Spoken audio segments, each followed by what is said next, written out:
IB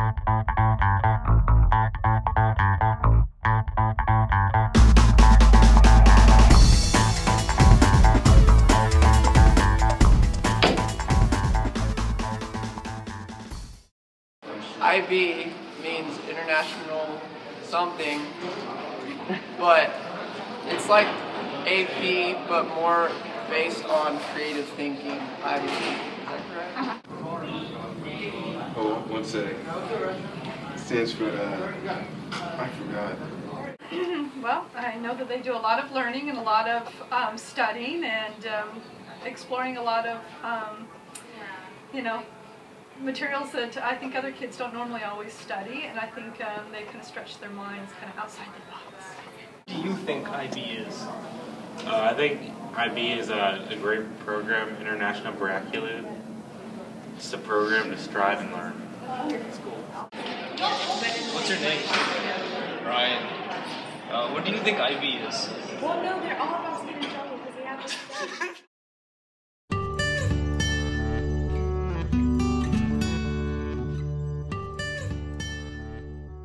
I think that I and most of the IB teachers that I know well at this school have a class in which we attempt to facilitate learning, which, to explain that from my point of view, is a combination of student discovery, students looking at, discussing, picking apart whatever the subject area or the topic of the day is, and then with the help of the teacher, extending upon that information and putting the pieces together that all of the students have discovered and that the teacher wants to then extend upon. Is the IB program different from the AP program? The IB program is different because it's more internationally focused and it's integrated curriculum, where the different courses do find some commonality and some links between them. And I think if you ask some of the students who've taken the IB full diploma program, you'll see that they could point out specific links that they've found between them. What made me take IB was that I was more of a person that writes and likes to describe her ideas by writing a lot. And well, IB, I would say, is more free. It allows the students to make the class their own. In AP, for example, in science classes, if you're doing a lab, they give you the steps that you have to take. But in IB, they let you make your own steps and they let you find your own questions. And I think it helps you like discover the world through your own eyes without forcing you to abide by someone else's rules. So I joined IB because when I was looking into colleges, I really wanted to study internationally in London, Taiwan, anywhere really. And I found out that taking IB classes, I can actually get credit in those schools. And even if you don't get the full diploma, it's still a plus because you still get credit for the classes that you've taken. And so if you want to study abroad or internationally, you should definitely take IB. One of our friends is actually going to the University of Waterloo in Canada after senior year. And if you don't, and that's just an option, if you don't want to study at an international school, you want to study at a U.S. school, some of the most accredited universities in the United States actually look at the full IB diploma as one of the most rigorous courses you can actually take in your high school years. So definitely join IB if any of this applies to you. What I like about IB is that you get to know about 25 to 30 people very well, and it's just like a small little family at the whole school that has about over like 1,300, 1,400 people. So it's a small little community that we create, and you know that we're all in the same boat. And when you're struggling through homework and the late nights, staying up all night, you know someone else is there for you, so you can call someone at like 3 o'clock in the morning when you're working really hard. So it's just that you have that sense of support, and there's a lot of, the teachers are really nice, and they're very helpful. They're flexible with their tutoring times, they teach very well, and they explain everything in a very deep way, so you're able to understand it. And we're really inquisitive, so questions that other people have are answered by like your fellow classmates. So it's really helpful to have a small community that you know is there for you. I would say that the worst parts about IB are, well, I don't know about worst, but it's definitely hard to get accustomed to, is the workload. It's like you have to be dedicated in order to get good grades in IB, and you can't really slack off. And there's a lot of homework and that you have to do, and it may not always be for a grade, but if you don't do the homework, then you don't do well in the class. And there's a lot of labs, like there's a lot of internal assessments, IAs, that you have to do. And it's like the tests at the end of the year, they're 2-year tests, so you have to learn from information from 2 years ago, which can also be difficult. IB has been a phenomenal experience. I've gained so much through the coursework. IB is more than just a diploma. It's about truly learning through hard work with some of the most courageous, outrageous, inspirational people you will ever meet. The high school experience I've had would not have been the same if I did not choose IB, and I am such a better, more well-rounded person today than I was before.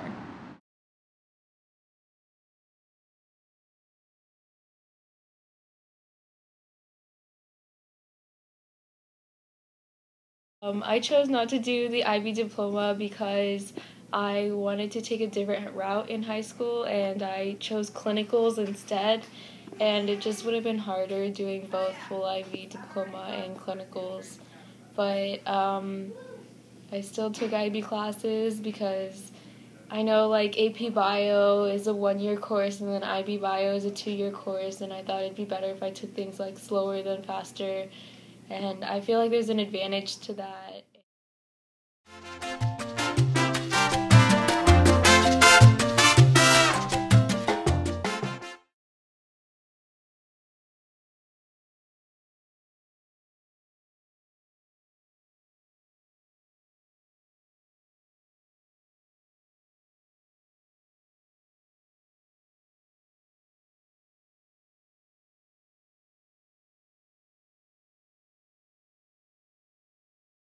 Hi, my name is Melinda Earhart, and I teach IB Physics SL here at Allen High School.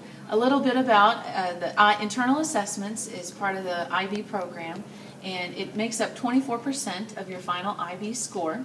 And in science, what we use the IAs for is basically students design their own lab based on a prompt that we give them or a question that we give them, and then they design it, they perform it, they collect all their data, they draw their own conclusions and come up with their own evaluations.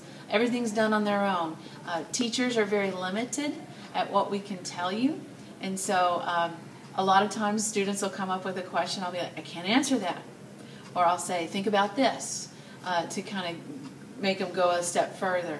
And it's frustrating for the students, especially the first time, but then they come around. They actually end up liking the IAs more the third time than the first time. In physics, we only have time to do 3 IAs. Some classes get more time to do more. So they're fun in the sense that you get to do your own design, but they're challenging because a lot of times students haven't ever done anything like that before. So there you go, IAs, science. IB is slightly different in the sense that the students have student-driven labs that they perform. I think AP is going more along those lines where it's more inquiry-based learning as opposed to just us teaching it and then you guys memorizing information and expected to test over it.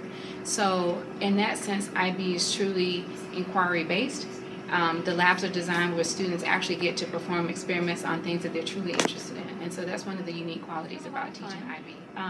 It's always interesting to see the types of experiments the students are trying to design. It's challenging in a way, but I think the challenge is what makes it good for the students. And it makes it fun for me too, because then I get to see different things that if I were just doing straight teacher work that was based on what I wanted them to do as opposed to what they wanted to learn about in some ways, it may not be as fun. So I think it's interesting in that regard. Then also students who are interested in pursuing biology or science beyond, they get to interject some of their thoughts now as opposed to waiting until they're, I don't know, in college. IB Chemistry has 2 different branches. It's SL and HL, standard and higher level, and there is a core subject area in which we talk about the regular in general topics for chemistry, and there's also something called options. In options we select medicine and drugs and also the analytical chemistry. So what type of labs do IB chemistry students do? There are 2 different types of labs. One is design labs, in which students get chance to use their creative ideas and design the labs. And then the other one is when they collect the data and analyze the data. Group 4 Sciences project is actually the essence of IB program. What happens is the students from different disciplines of sciences, like one from chemistry, one from physics, and one from biology, they all come together and they work on a project which they select. So this is a project which is the same, main umbrella topic is the same for all of them, and then each one studies the perspective based upon the science which they are selecting over there. This develops curiosity. It also brings up the collaboration between the students, and it's a challenging project. So bringing all those components together, this takes learning at a much higher level and different dimension. And in fact, well, I find that IB is more holistic. It's more of a problem-solving approach. Where AP, you take an AP course and only concentrates on that course. But IB tries to tie things together. I like to present the knowledge they need and work on the typical type problems, and then wait on them, the students to ask questions. Give them problems that they have to think a little bit about. Like I said, IB is more problem-solving oriented, so they have to look at the problems, take them apart. And is there anything you would like to add about your class, IB Math? Oh, well, this idea of having students for 2 years, you get very, very close to them. And I get very attached, and it's very sad to see them leave after 2 years. In the IB program, you're not going to be told to write an essay specifically over this topic in relation to this article. You're going to be asked to discover in that article what you see as important, and then you have to come up with the topic that you're going to write about. Some students really like that aspect of the fact that they get to write about what they see as important and then share it with their peers, which is how we get a complete rounded education. Other students sometimes find it frustrating that they aren't told exactly what they want to do. So for the more linear learner, there's a few more frustrations. In IB English, we have 5 assessments during the 2-year program to determine whether the student will earn college credit for the IB English course. And those assessments are both written and oral. Some examples would be the students write a 1,500-word essay over a translated piece of literature, which we call world literature. In addition, with a small group, they give an oral presentation in front of their whole class over a topic that's related to one of the pieces of literature we've read, because IB truly believes in the student being able to articulate their knowledge in both written and spoken fashion. How is the IB history course different than the AP history course? At the junior level, the class is different because for IB Americas, we have 4 topics that we cover, and so we spend more time on those topics. We go more in depth on those topics. An AP US history class has to cover everything, so they have to move at a much faster pace. And there's a test at the end of the junior year for the AP US history, while for an IB history class, the test is at the end of the senior year. For IB topics, there's really no class that correlates to that at the high school. And how would you describe the class?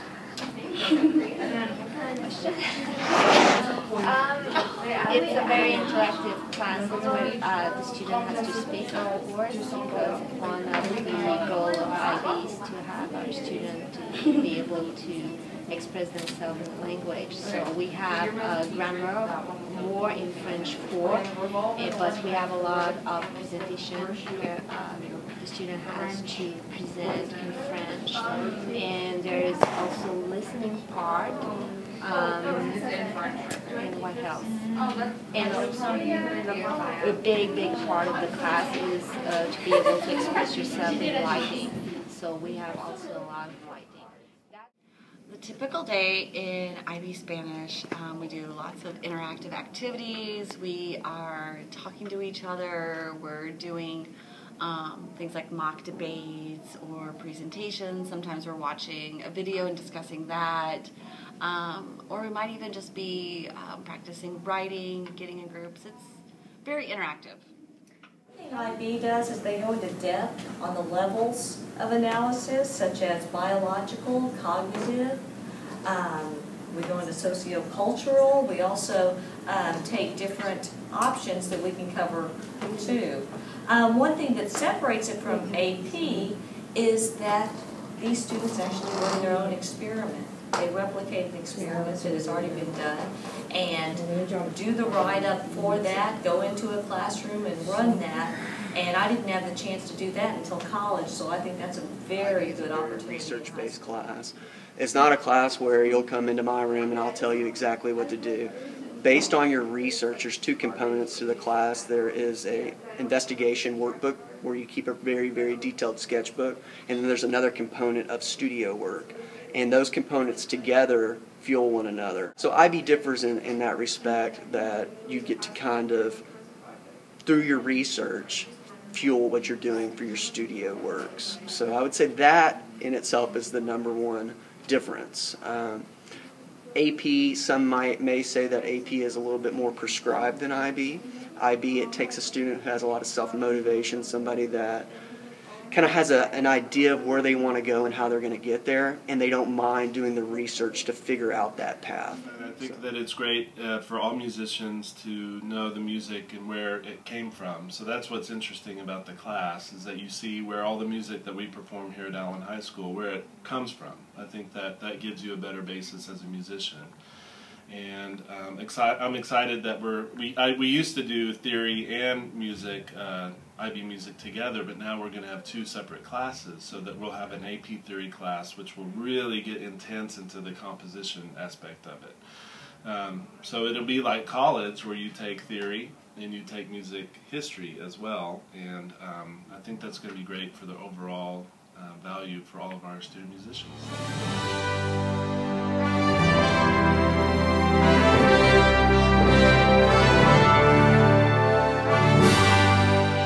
I'm Ms. Knight. I teach the Theory of Knowledge class, and I want to tell you a little bit about how it works. It's a course that examines not necessarily new knowledge, but how do we really understand the knowledge that we have. The stuff that you're learning in all of your other classes kind of comes together here in this course, and we look at how do we really know what we know? How is it influenced by other things? How is what we claim to know influenced by our own personal background and our own influences and the filter through which we see the world? So it's very class discussion based. We look at a lot of maybe current events, or we talk about things that are happening in your classes. The assessment is on two major pieces. The first is a prescribed essay, and that comes from the IB organization itself. In the fall, they will send, I think it's 6. They've changed it, but I think it's 6 now, essays, and you have to write on one of those topics. But of those 6, you can pick. And you write an essay about knowledge, and it gives you those parameters. In the spring, you will do a presentation, and that's your IA for the course. You look at a real-world scenario and you extract from that a knowledge issue, a question about knowledge itself, and you explore that knowledge issue through your real-life scenario. And you can do it by yourself or in groups, but you stand up in front of the class and you give this presentation. And it's always really cool, very thought-provoking. It's a very thought-provoking kind of class. It's really cool stuff. The score that you get on your essay and your presentation combines to make your TOK score.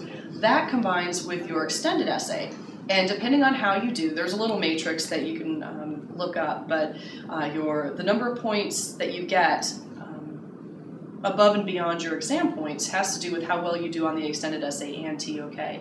So if you get an A on the extended essay and an A in TOK, you can get 3 extra points added on to whatever you get on your essays, your exams. So it's really a nice bonus. It's a wonderful course. It's a way to wrap everything up and really explore what the whole program is about. It's a fantastic opportunity. Go IB! Woo! The full diploma students are involved in the community generally because that's part of the nature of the kind of student they are. But there's also a requirement in Creativity, Action, and Service, the CAS portion of the full diploma program.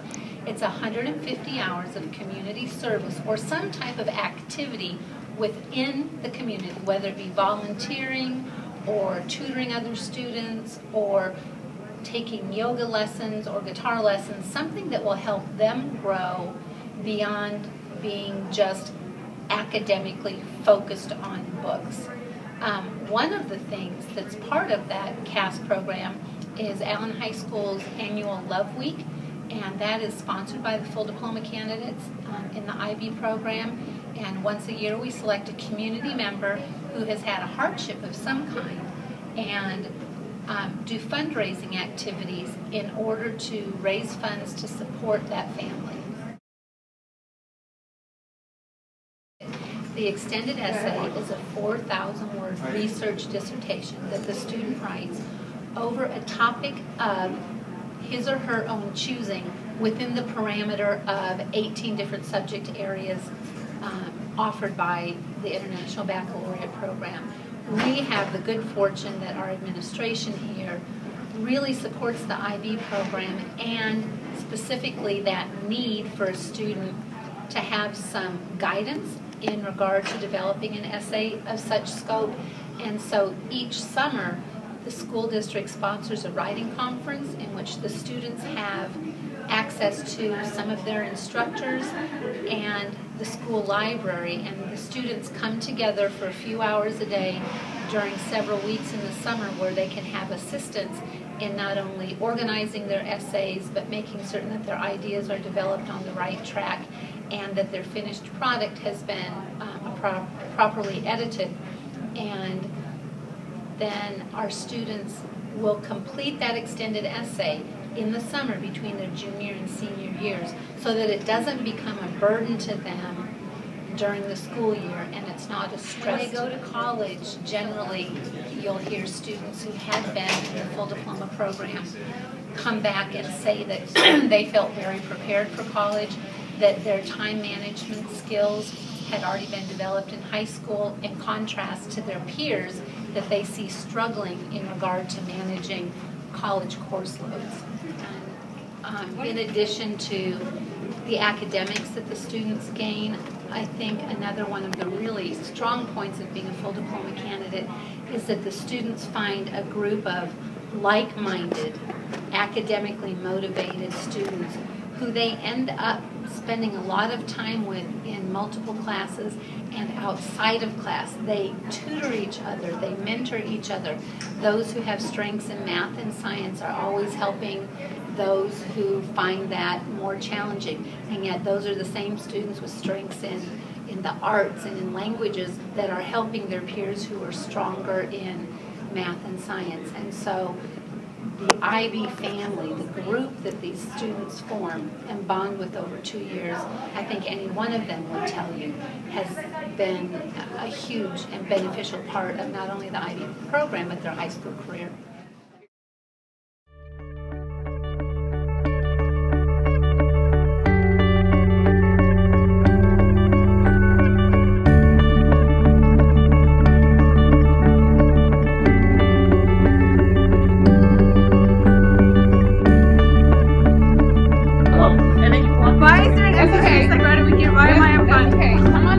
Okay, here we go. 1, 2, 3, join IB!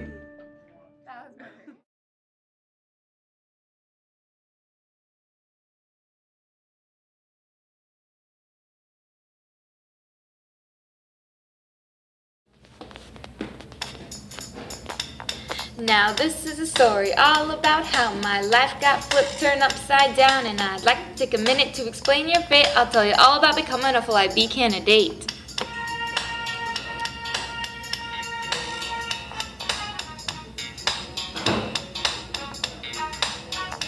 In the College and Career Center, Mr. Lemons resides. He showed me all the classes and said I should decide. History, English, math, this school. You can take some science class and electives too. Met a couple of friends and thought that it was all good. Started all these projects in our IB neighborhood. I got a couple IAs and the Scary Group 4. But said, don't worry, we'll still get a good final IB score. And summer one round and the essay came near. But hey, at least we're done with the very first year. If anything, I could say the diploma's ours. But hey, you forgot all about the cast hours. I pulled several all-nighters just so I could cram and show off what I learned with 7s on my exams. Can't wait till July to see where I stand. So I could go to college with my diploma in hand.